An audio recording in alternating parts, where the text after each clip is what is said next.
श्री राम विलाप। अपनी प्रिया सीता से रहित हो राजकुमार श्री राम शोक और मोह से पीड़ित होने लगे। वे स्वयं तो पीड़ित थे ही, अपने भाई लक्ष्मण को भी विषाद में डालते हुए पुनः तीव्र शोक में मग्न हो गए। लक्ष्मण शोक के अधीन हो रहे थे। उनसे महान शोक में डूबे हुए श्री राम दुख के साथ रोते हुए गर्म उच्छ्वास लेकर अपने ऊपर पड़े हुए संकट के अनुरूप वचन बोले। सुमित्रा नंदन, मालूम होता है मेरे जैसा पाप कर्म करने वाला मनुष्य इस पृथ्वी पर दूसरा कोई नहीं है, क्योंकि एक के बाद दूसरा शोक मेरे प्राण और मन को विदीर्ण करता हुआ लगातार मुझ पर आता जा रहा है। निश्चय ही पूर्व जन्म में मैंने अपनी इच्छा के अनुसार बारंबार बहुत से पाप कर्म किए हैं। उन्हीं में से कुछ कर्मों का ये परिणाम आज प्राप्त हुआ है, जिससे मैं एक दुख से दूसरे दुख में पड़ता जा रहा हूँ। पहले तो मैं राज्य से वंचित हुआ, फिर मेरा स्वजनों से वियोग हुआ, तत्पश्चात पिताजी का परलोकवास हुआ, फिर माता से भी मुझे बिछुड़ जाना पड़ा। लक्ष्मण, ये सारी बातें जब मुझे याद आती हैं तब मेरे शोक के वेग को बढ़ा देती हैं। लक्ष्मण, वन में आकर क्लेश का अनुभव करके भी ये सारा दुख सीता के समीप रहने से मेरे शरीर में ही शांत हो गया था, परंतु सीता के वियोग से वह फिर उद्दीप्त हो उठा है। जैसे सूखे काठ का संयोग पाकर आग सहसा प्रज्वलित हो उठती है।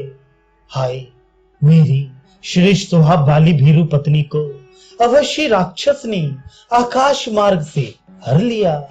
उस समय सुमधुर स्वर में विलाप करने वाली सीता भय के मारे बारंबार विकृत स्वर में क्रंदन करने लगी होगी।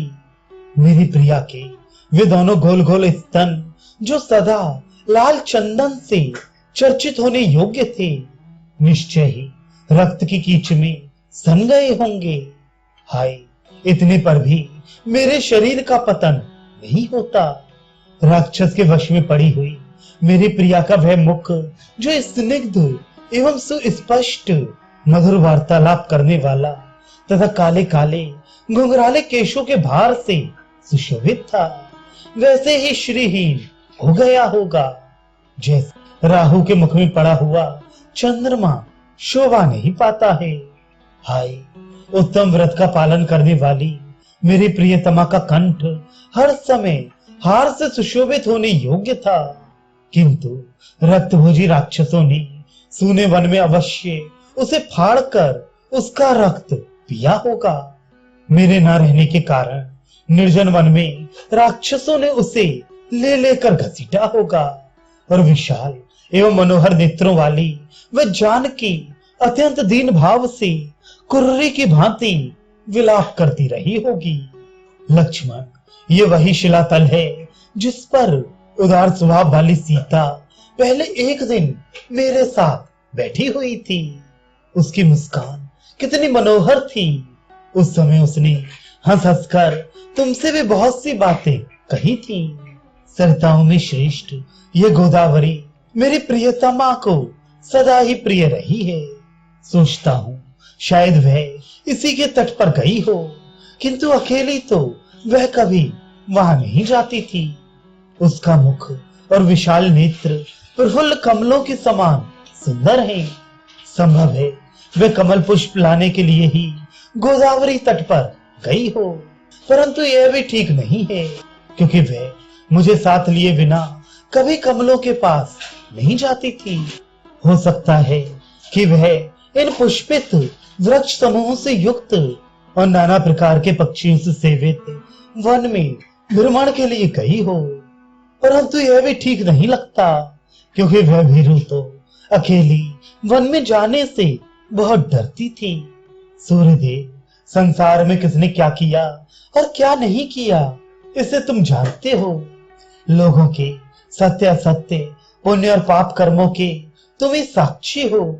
मेरी प्रिय सीता कहाँ गई अथवा उसे किसने हर लिया, ये सब मुझे बताओ, क्योंकि मैं उसके शोक से पीड़ित हूँ। वायुदेव, समस्त विश्व में ऐसी कोई बात नहीं है जो तुम्हें सदा ज्ञात न रहती हो। मेरी कुलपालिका सीता कहाँ है, ये बता दो। वह मर गई, हर ली गई, अथवा मार्ग में ही है।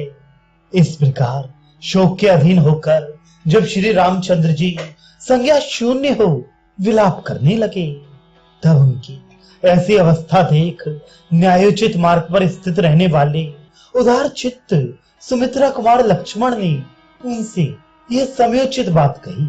आर्य, आप शोक छोड़कर धैर्य धारण करें, सीता की खोज के लिए मन में उत्साह रखें, क्योंकि उत्साही मनुष्य जगत में अत्यंत दुष्कर कार्य आ पड़ने पर भी कभी दुखी नहीं होते हैं।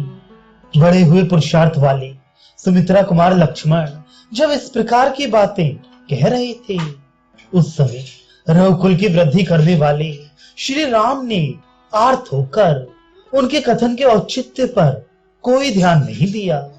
उन्होंने धैर्य छोड़ दिया और वे पुनः महान दुख में पड़ गए।